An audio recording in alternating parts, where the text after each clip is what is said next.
जय हिंद दोस्तों स्वागत है आपका आपके अपने YouTube चैनल ज्ञानदेह होस्ट में। और इस वीडियो में मैं आपको बताने वाला हूं CSIR national botanical research institute यानी कि राष्ट्रीय वनस्पति अनुसंधान संस्थान जूनियर सेक्रेटरीट असिस्टेंट भर्ती 2021 ऑफलाइन फॉर्म के बारे में कि कैसे आपको इस भर्ती का फॉर्म फिलअप करना है। तो आप इस वीडियो को देखते रहिए, मैं आपको इसके बारे में पूरी जानकारी देने वाला हूं। तो चलिए दोस्तों शुरू करते हैं। दोस्तों यहाँ पर अभी जो आप वीडियो में देख पा रहे हो ये आपकी ऑफिशियल वेबसाइट है और ये जो आपकी जूनियर सेक्रेटरीट असिस्टेंट की पोस्ट पर भर्ती निकाली है ये पूरी तरीके से परमानेंट है, जिस पर 12वीं पास कैंडिडेट फॉर्म भर पाएंगे। तो पहले आप यहाँ पर शॉर्ट में इसकी एलिजिबिलिटी के बारे में जानकारी जान लीजिए, फिर मैं आपको बताऊंगा कि कैसे आपको इस फॉर्म को भरना है। तो ये आपका ऑफिशियल नोटिफिकेशन है, यहाँ पर आप लोग इस फॉर्म को 30 सितंबर 2021 तक भर पाएंगे, यानी कि इस डेट तक आप इस फॉर्म को सेंड कर सकते हैं। उसके बाद अगर आपका फॉर्म वहां पर जाएगा तो आपका फॉर्म एक्सेप्ट नहीं किया जाएगा। बात करें आपकी वैकेंसी डिटेल की, तो यहाँ पर आपकी जो वैकेंसी निकाली है वो जूनियर सेक्रेटरीट असिस्टेंट जनरल और इसके अलावा फाइनेंस एंड अकाउंट्स की है। फिर यहाँ पर स्टोर एंड परचेज की है। 3 तरह के आपके डिसिप्लिन है इस वैकेंसी के, वो आप देख सकते हैं। सैलरी आपको 19,900 रुपये से लेकर 63,200 रुपये दी जाएगी। अप्लाई करने के लिए आपसे 12वीं पास की योग्यता मांगी है। साथ ही यहाँ पर दोस्तों आपसे टाइपिंग भी मांगी है। अगर आप हिंदी की करोगे तो आपकी 30 वर्ड पर मिनट होनी चाहिए स्पीड, इंग्लिश की करोगे तो 35 वर्ड पर मिनट होनी चाहिए। मैक्सिमम एज लिमिट 28 साल रखी गई है। अब आपको ये जानकारी यहाँ पर मालूम हो चुकी है। बात करते कि कैसे आपको इस फॉर्म को भरना है। तो ये आपका एप्लीकेशन फॉर्म का परफॉर्मा है, यानी कि PDF है, जो कि आपको डाउनलोड कर लेना है। डाउनलोड करने के बाद आपको इसको प्रिंट करा लेना है और प्रिंट कराते वक्त 2-3 फोटोकॉपी करा लीजिएगा, ताकि अगर आपसे कहीं पर कोई मिस्टेक हो जाए इसमें तो आप दूसरा फॉर्म भर सके। अब चलिए आपने इसको प्रिंट करा लिया है, अब कहाँ पर क्या जानकारी भरनी है वो आप अच्छे से समझ लीजिए। यहाँ पर दोस्तों जो दिया जा रहा है पोस्ट कोड, तो यहाँ पर आपको जिस भी पोस्ट पर अप्लाई करना है, जैसे कि इसमें आपने देखा कि 3 तरह के डिसिप्लिन में ये वैकेंसी है अलग अलग। तो अगर आपको तीनों पर अप्लाई करना है तो वो आप यहाँ पर तीनों पर अप्लाई कर सकते हैं। और आपको कैसे लिखना है, मान लीजिए आपको पहले वाले पर अप्लाई करना है, इसका पोस्ट कोड है आपका A-01। आपको यहाँ पर पोस्ट कोड में ये लिख देना है और पद नाम के सामने आपकी जो पोस्ट का नाम है पूरा, वो आपको ये पूरा का पूरा यहाँ पर लिख देना है। इसके बाद आपको बोला है कि पासपोर्ट आकार की न्यूनतम रंगीन स्वप्रमाणित फोटोग्राफ आपको यहाँ पर सेल्फ अटेस्टेड लेटेस्ट फोटोग्राफ चिपका देनी है। फिर दोस्तों आवेदन हेतु आवेदित पदों हेतु वरीयता, आप किसको कितनी प्रेफरेंस देना चाहते हैं। जैसे कि यहाँ पर मैंने बताया कि 3 तरह की पोस्ट है अलग अलग डिसिप्लिन में, तो आप फर्स्ट प्रेफरेंस किसको देना चाहते हैं, सेकंड किसको और थर्ड किसको।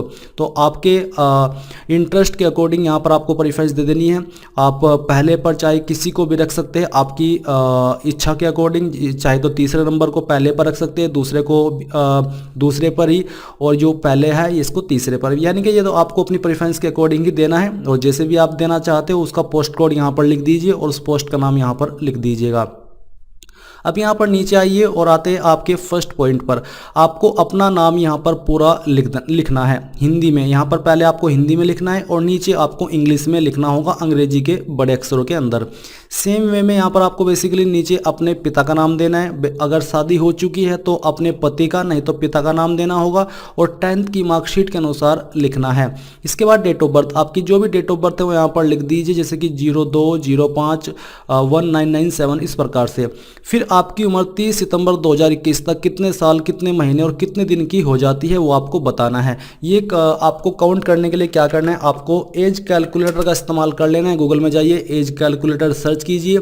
सर्च करने पर जो पहली वेबसाइट आएगी, यहाँ पर आपको अपनी DOB सिलेक्ट करनी होगी। जो भी आपकी DOB है वो यहाँ पर आपको एंटर कर देनी है। तो चलिए मैं यहाँ पर आपको एंटर करके दिखाता हूँ। और फिर जब तक आपको अपनी एज काउंट करनी है वो डेट आपको यहाँ पर सिलेक्ट करनी है। हमें 30 सितंबर तक करनी है, तो हम यहाँ पर ये करके कैलकुलेट के ऊपर क्लिक करते हैं।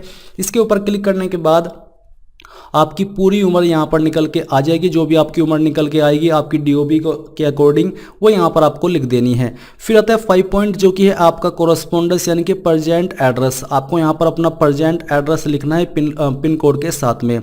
6 पॉइंट के अंदर है आपका परमानेंट एड्रेस। ऊपर आपने भरा प्रेजेंट और नीचे भरा परमानेंट। अगर आपका प्रेजेंट और परमानेंट एड्रेस सेम है तो यहाँ पर भी वही एड्रेस लिख दीजिए जो कि आपने ऊपर लिखा है। या फिर आप ऐसा भी लिख सकते हो कि same as address for correspondence, same तरीके एक लाइन लिख दीजिए, आपको पूरा का पूरा लिखने की आवश्यकता नहीं पड़ेगी। नागरिकता, इसमें आपको INDIAN यानी कि इंडियन लिखना होगा। रिलीजन में आपका जो भी रिलीजन है, हिंदू मुस्लिम सिख ईसाई, वो आपको लिख देना है। फिर दोस्तों 8 पॉइंट है आपकी कैटेगरी का, तो इनमें से आपकी जो भी कैटेगरी है वो यहाँ पर लिख दीजिए। अगर आप इस फॉर्म को SC ST OBC से भर रहे हो तो उसका जो सर्टिफिकेट है, फोटोकॉपी है, वो आपको इस फॉर्म के साथ अटैच करना होगा। जेंडर आपका जो भी है 10 पॉइंट में लिख दीजिए। मैरिटल स्टेटस बता दीजिए, मैरिड हो या अनमैरिड हो, यहाँ पर लिख करके। बैंक ड्राफ्ट का विवरण, बैंक का नाम, यानी कि आपको जो एप्लीकेशन फीस जमा करनी है उसकी डिटेल्स आपको यहाँ पर देनी है।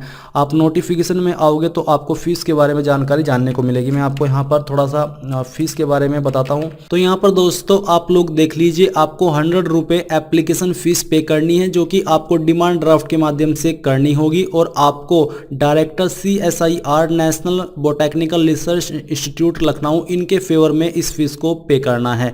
जैसे आप यहाँ पर डिमांड ड्राफ्ट के माध्यम से इस फीस को जमा कर देंगे तो आपको यहाँ पर आना है, और जिस बैंक से आपने फीस जमा की है उस बैंक का नाम ऊपर की तरफ लिखना है, डिमांड ड्राफ्ट नंबर लिखना है, डेट लिखनी है जिस डेट में आपने इस फीस को दिया है, और यहाँ पर फीस का अमाउंट जो कि 100 रुपये है वो आपको लिख देना है। फिर नीचे आना है और यहाँ पर क्वालिफिकेशन की जानकारी भरनी है। तो सबसे पहले आपको एग्जाम पास्ट में 10th लिखना है। यहाँ पर आपको बोर्ड का नाम बताना है कि आपने कौन से बोर्ड से की है, जैसे कि UP CBSE ICC जो भी बोर्ड है आपका वो लिख दीजिए। कौन से ईयर के अंदर पास किया हो यहाँ पर आपको इसके अंदर लिखना है। कौन कौन से सब्जेक्ट थे, आपको यहाँ पर 10th के अंदर सभी सब्जेक्ट के नाम लिखने की आवश्यकता नहीं है, आपको ऑल सब्जेक्ट लिख देना है।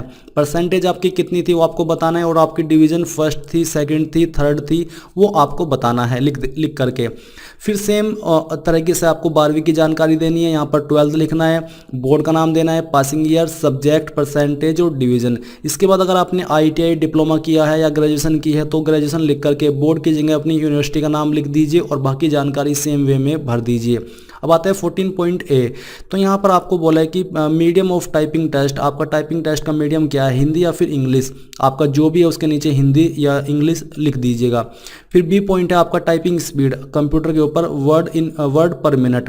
तो हिंदी के अंदर है तो बता दीजिए कितने हैं, और इंग्लिश के अंदर कितने हैं लिख करके। फिर नीचे है आपका 15 point details of computer knowledge, computer का क्या आपको ज्ञान है, अगर है तो बता दीजिए। MS word, MS PowerPoint, MS Excel जो भी है वो यहाँ पर लिख करके बता दीजिएगा। 16 पॉइंट है एक्सपीरियंस का, एक्सपीरियंस इसमें कंपलसरी नहीं है, आप बिना एक्सपीरियंस के अप्लाई कर पाएंगे। अगर आपके पास नहीं है तो आप इसको खाली छोड़ दीजिएगा।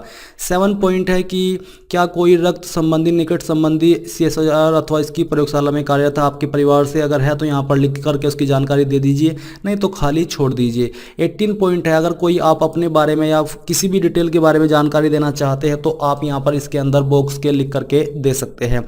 फिर आपको नीचे आना है, नीचे आकर के यहाँ पर डेट डालिए, जिस डेट में आपने फॉर्म को भरा है, जिस जगह से भरा है उस पैलेस का नाम लिख दीजिए। यहाँ पर आपको अपने सिग्नेचर करने हैं, अपना नाम लिखना है, मोबाइल नंबर डालना है, ईमेल आईडी लिख देनी है। लिस्ट ऑफ इनक्लोजर्स यानी कि कौन कौन से डॉक्यूमेंट आपने इस फॉर्म के साथ अटैच किए हैं तो आपको बताना है। जैसे कि फर्स्ट में आप लिख दीजिए 10th की मार्कशीट की फोटोकॉपी, 12th की मार्कशीट की फोटोकॉपी 2 में, और एक आईडी दे दीजिएगा जिसमें कि जो भी आप दे रहे हो, आधार कार्ड, पैन कार्ड, पासपोर्ट जो भी है वो यहाँ पर लिख दीजिए। इसके अलावा अगर आपने इस फॉर्म को SC ST OBC से भरा है तो उसकी फोटोकॉपी अगर आप दे रहे हो तो वो यहाँ पर लिख दीजिए। तो ये तो कुछ ऐसे डॉक्यूमेंट हो जो कि सभी को इसमें सेंड करने हैं, और जो जो डॉक्यूमेंट आप सेंड करेंगे फोटोकॉपी उनकी वो आपको यहाँ पर लिख करके लिस्ट वाइज बता देनी है। फिर आपको यहाँ पर नीचे आना है, नीचे आकर के यहाँ पर दोस्तों आपको बोला है कि विभाग कार्यालय प्रधान द्वारा, तो ये उनके लिए है जो कि ऑलरेडी गवर्नमेंट के अंदर काम करते हैं, आपको ये भरने की आवश्यकता नहीं है। और आपको जो अपना फॉर्म सेंड करना है वो आपको यहाँ पर इसी पेज तक का ऊपर का करना होगा। आपको ये फॉर्म फिल करके अब प्रिंट करा लेना है, और प्रिंट कराने के बाद आपको कहाँ पर सेंड करना है और कैसे सेंड करना है वो भी आप यहाँ पर ऑफिशियल नोटिफिकेशन से समझ लीजिए। आपको यहाँ पर दोस्तों आवेदन पत्र के लिफाफे के ऊपर आपको इस तरह से डैश लगाना है। यहाँ पर आपको उस पोस्ट का नाम देना है जिस पोस्ट पर आपने काम किया है, पोस्ट कोड लिखना है, विज्ञापन संख्या लिखनी है, और अभ्यर्थी को सलाह दी जाती है कि वो अपना आवेदन, आपको अपना जो फॉर्म है वो या तो स्पीड पोस्ट या रजिस्टर्ड पोस्ट के द्वारा ही भेजना है। इस तरह से आपको एनवलप के ऊपर ये चीज़ें लिखनी है और अपने फॉर्म को यहाँ पर सेंड कर देना है इस एड्रेस के ऊपर जो कि आपको यहाँ पर दिया जा रहा है। आपका एड्रेस है नियंत्रक प्रशासन CSIR ये वाला, लखनऊ 22/601, और 30 सितंबर 2021 से पहले ये शाम 6 बजे से वहाँ पर पहुँच जाना चाहिए। उसके बाद एक्सेप्ट नहीं किया जाएगा। तो यहाँ पर आपको पूरी जानकारी मालूम हो चुकी है कि कैसे आपको भरना है और कहाँ पर सेंड करना है। आई होप आपको सभी जानकारी पसंद आ गई होगी। अगर आई है तो आप इस वीडियो को लाइक, शेयर और आपके अपने यूट्यूब चैनल ज्ञानदेह होस्ट को सब्सक्राइब करके बेल आइकन को ऑन कर ले। Thanks for watching. जय हिंद।